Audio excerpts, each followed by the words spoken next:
Well, we're going to give you a weather update as we look forward to the coming weekend. Chief Meteorologist Tim Pandajis and Craig Moeller here to talk about this. Tim, we've been talking a lot behind the scenes about some of the changes coming up. Yeah, overall this week will be quiet and dry, but it's as we head into the upcoming weekend, we're going to watch for the development of what right now is a non-tropical low. It's going to scoot along our coastline, and that's going to bring with it the chance for some gusty winds along the coast, and we may get a stray shower. It's going to be a real target of exactly where it tracks. A shift of 50 to 100 miles can mean a big difference here. Big difference. And one thing we want to point out about this with a coastal low, or anytime we get these showers, in this situation, it may not be a terrible thing because we've been so dry, abnormally dry. So even though we don't want the wind and some of the other issues you can get, rain would actually be pretty beneficial. Yeah, and the system itself looks like the timing of it won't be that it's rapidly intensifying off our coast. That may be a different story up in New England where they're used to this type of thing this time of year. Yeah, you'll see how the models carry this going forward. So the weather headlines, we've got the cool day again for 4 days in a row now. We've been below average. Yeah. But trending up a little bit. Yeah, and it doesn't feel too bad out there. Temperatures in the low 60s, not bad. You know what I mean? We're right around where we should be, but towards tomorrow and into Friday, another run at 70, not bad. A little bit warmer. Yeah, we'll take that. And as Tim mentioned, the rain chances will be going up later Friday to Saturday. Another cool down coming up later in the weekend. That's right. We're kind of going up and downwards with the overall trend of how weather systems are tracking over the past couple weeks. So we warm up a few days, then we cool back down. And the reason for this next cooling down will be the passage of that coastal low off to our east. Yeah, and then a front coming through as well. Now, you take a look at our hurricane season. It's been pretty active. We've had some storms that we've been watching carefully, Ophelia, a couple of them, but we've been in pretty good shape thus far. Yeah, 19 named storms, so that's above average for a hurricane season. And there's one area that the Hurricane Center is still watching, and this is in the far southern Caribbean. Now, this time of year, it's not unusual to be looking at activity there, but since we are in a developing El Nino, it is rare for that part of the basin to be active. Yeah, you get a lot of wind kind of shearing apart systems that look like they're trying to get going. And this is something the Hurricane Center's been looking at. We're really winding down the season right now, but when you get these systems that develop down in the Caribbean, this part of the Atlantic Basin, a lot of times they get blown apart. And this is something we've been watching for the last week or so, but it's still kind of up in the air. And it's very evident on satellite imagery, the lack of wind shear. If that was in place, you would see the tops of clouds being blown off to the north and east, and they're really quite vertical. So we're not really seeing that at all right now, which is why the chances are still moderate. They've come down a bit on development, but they're still moderate odds. Yeah, you think about it. Yesterday, we had a 70% chance. They've come down a little bit. So we've got this area here that we're watching in the Caribbean, and then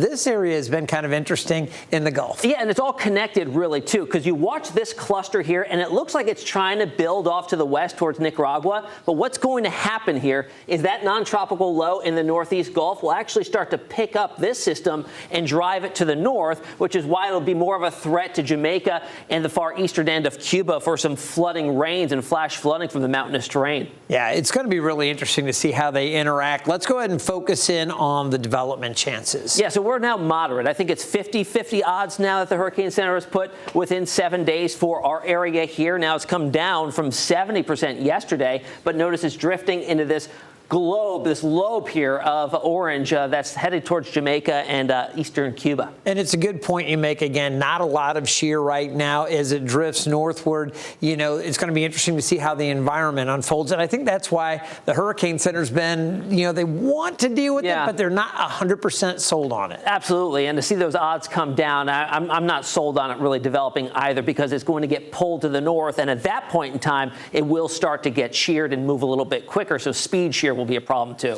Let's take a look at this one off to the north here. This was the one that we've been saying, we want to watch this area of lower pressure that's likely to develop into a coastal low, probably non-tropical. Probably non-tropical. Yeah. So what's going to happen here is that area of low pressure in the northeast Gulf will actually lend some of its energy to a developing low north of the Bahamas. And as that drifts north, we still have the Gulf Stream waters there, so they're still warm. But it's probably not going to be enough for this to develop tropical characteristics. It'll likely still have fronts attached to it. There's a critical number we look at for the sea surface temperatures, just as a rule of thumb. Around 80 degrees or so is where these systems really feed and ramp up. And just to keep this in mind, I mean, our coastal temperatures now, I think we're talking low 60s, maybe even 60 degrees or so out here. Of course, there is the Gulf Stream, which is warmer, so this is still an area that we're watching. But again, that's another sign that our tropical season is starting to really wind down. Let's take a look at the development of this. And again, that's not the system. What we're going to watch is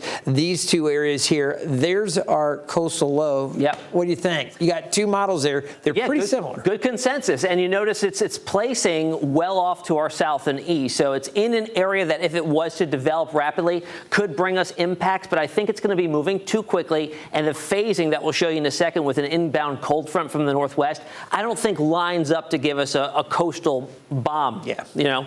That's important to note. And Tim, I mean, you know this very well, but for viewers that may be wondering, you know, even if the system's a little bit closer, the worst, you know, typically the more powerful winds are going to be offshore on that right front side, you know, as it's moving along where we typically see some of that. So we'll see. And of course, it depends about the structure. And if we get this next front coming in, lots in play. You mentioned it doesn't so much bomb out right here, but look at what it does. It does there, yeah. Yeah. And that's going to be because of the phasing with the cold front that's going to occur well to our north, so this may be a problem if your Thanksgiving travels this coming weekend or early next week up into New England. This may be something to watch, especially if you're heading into Atlantic Canada too. That'll be a problem there. Yeah, you think about Cape Cod, you think about Boston, some of those areas may be impacted up through New Hampshire, Vermont, Maine. We'll be watching for that. So there's that system again rolling off into eastern Canada. And here's this other one that we've been watching down in the Caribbean. You can see. And notice not much agreement. Yeah. There's nothing from the European model on here. It's just the American, which has really kind of been bullish on tropical development. Really not just this go around, but all season long. So when you don't get the agreement with the other long range model, it's kind of like, you know, we'll see what happens. Yeah, let's see how it plays out. It's interesting. And again, we were talking last week, it was doing something with the system. So this GFS, or the U.S. model, the global forecast system, has been biting on this for a while. But Tim, you bring up an excellent point. I mean, it tends to grab these little things and say, go. You know, and I'll tell you what, the American model has been good at sniffing things out way in advance and then kind of letting it simmer a little bit. And then as you get closer in range, it does pop it back up. So it's been good at kind of finding hints in the overall trend. And then the European will get on board usually later. But we're not seeing that this time. So yeah, we're not dismissive of it. We're just saying, okay, let's see how this plays out. And again, that one would be so far off to the east. But we're not, but also to bring up too, even though it may not be developing into a named storm, it's still going to bring flooding rains to inhabited areas. So we'll really have to watch that still. Flash flooding could be a problem. A lot of mountainous terrain there in far western portions of Cuba, Dominican Republic, and Haiti, of course, as well. Yeah, you always are concerned with those areas. Again, with this position, though, here in Norfolk, you know, in the mid-Atlantic region up and down the East Coast, we should be fine. Now, we do want to take a look at the models, how it plays out. And this is kind of on the horizon graphic, something you had just put together, because not only are we looking at that, but we've got a front in play. Yeah, so what we're showing you here is the European solution to what may happen over the next 7 to 10 days, okay? So we've got our developing coastal low here that it does show tracking far off to the east and expanding as it lifts to the north.